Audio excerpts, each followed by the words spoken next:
Assalamualaikum warahmatullahi wabarakatuh. Kembali lagi di channel Marsha Subiakto.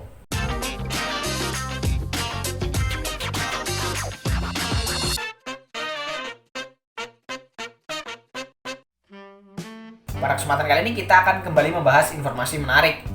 Kali ini kembali terkait dengan seleksi calon pegawai negeri sipil.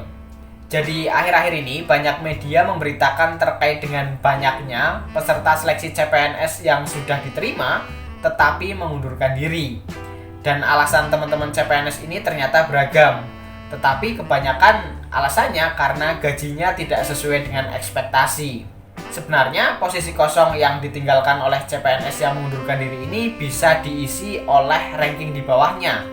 Tetapi dengan syarat harus belum diterbitkan NIP-nya. Tetapi teman-teman CPNS yang sudah mengundurkan diri ini ternyata sudah diterbitkan NIP-nya, sehingga tidak bisa diisi oleh ranking di bawahnya. Hal ini tentunya membuat formasi tersebut atau jabatan tersebut harus dibiarkan kosong dan baru bisa diisi jika diajukan lagi pada seleksi CPNS berikutnya. Dan hal ini tentunya membuka peluang untuk kembali dibukanya seleksi CPNS di tahun 2023.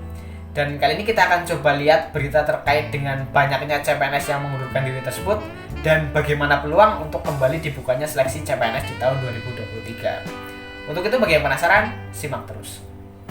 Oke, bismillahirrahmanirrahim, langsung saja kita mulai.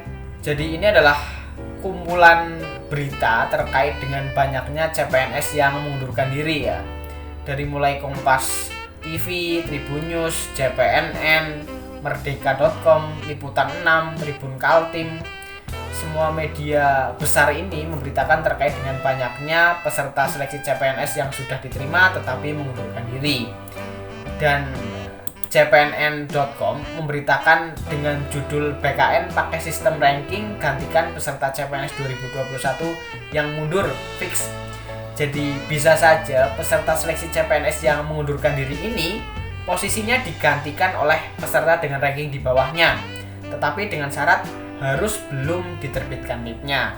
Tetapi sayangnya para teman-teman CPNS yang mengundurkan diri ini ternyata kebanyakan sudah diterbitkan NIP-nya. Karena teman-teman tentunya tahu bahwa hari ini BKN sudah menerbitkan NIP atau menetapkan NIP CPNS lebih dari 99%.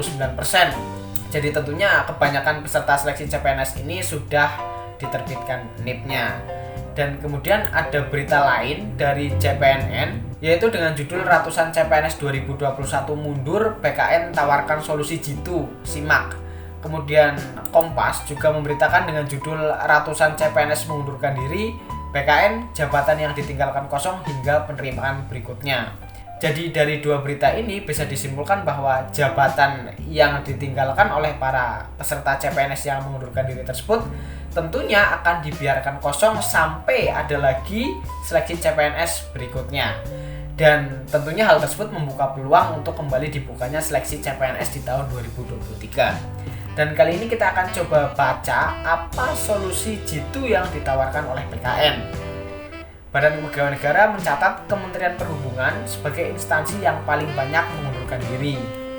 Dari total 105 calon pegawai negeri sipil yang mengundurkan diri, 11 orang datang dari instansi Kemenhub. Mereka mengundurkan diri setelah dinyatakan lulus tes seleksi penerimaan tahun 2021. Kepala Biro Hukum, Hubungan Masyarakat dan Kerjasama BKN Satya Pratama mengatakan terhadap instansi yang terdapat CPNS mengundurkan diri tersebut dapat mengajukan kembali formasi kosong itu pada penerimaan CPNS tahun 2022. Tetapi sayangnya di tahun ini tidak dibuka kembali seleksi CPNS ya. Instansi harus mengajukan lagi untuk penerimaan CPNS berikutnya atau diajukan untuk diisi oleh formasi P3K, kata Satya Pratama ketika dihubungi Antara. Jadi dari sini mungkin bisa dibaca bahwa hal ini akan membuka peluang untuk kembali dibuka seleksi CPNS di tahun 2023. Karena seperti sama-sama kita ketahui bahwa di tahun 2022 ini pemerintah atau BKN hanya fokus untuk melaksanakan seleksi P3K. Berdasarkan data dari BKN, ada sejumlah instansi pemerintah pusat yang terdapat CPNS mengundurkan diri seusai dinyatakan lulus. Selain Kemenhub, BKN mencatat ada Kementerian Koordinator Bidang Kemaritiman dan Investasi 1 orang, Kementerian Badan Usaha Milik Negara 1 orang, Kementerian Hukum dan Hak Asasi Manusia 2 orang, Kementerian Kesehatan 2 orang, Badan Intelijen Negara 1 orang, dan Badan Nasional Penanggulangan Terorisme 1 orang. Merujuk Peraturan Menteri Pendayagunaan Aparatur Negara dan Reformasi Birokrasi Permenpan RB nomor 27 tahun 2021 tentang pengadaan pegawai negeri sipil, disebutkan bahwa pelamar yang sudah dinyatakan lulus tetapi mengundurkan diri, maka pejabat pembina kepegawaian harus mengumumkan pembatalan kelulusan yang bersangkutan. Langkah selanjutnya, PPK mengusulkan penggantian pelamar kepada Ketua Panitia Seleksi Nasional atau Panselnas untuk mendapatkan pengganti. Ketua Panselnas dapat memberikan usulan pengganti dari pelamar dengan peringkat tertinggi yang urutannya berada di bawah pelamar yang mengundurkan diri.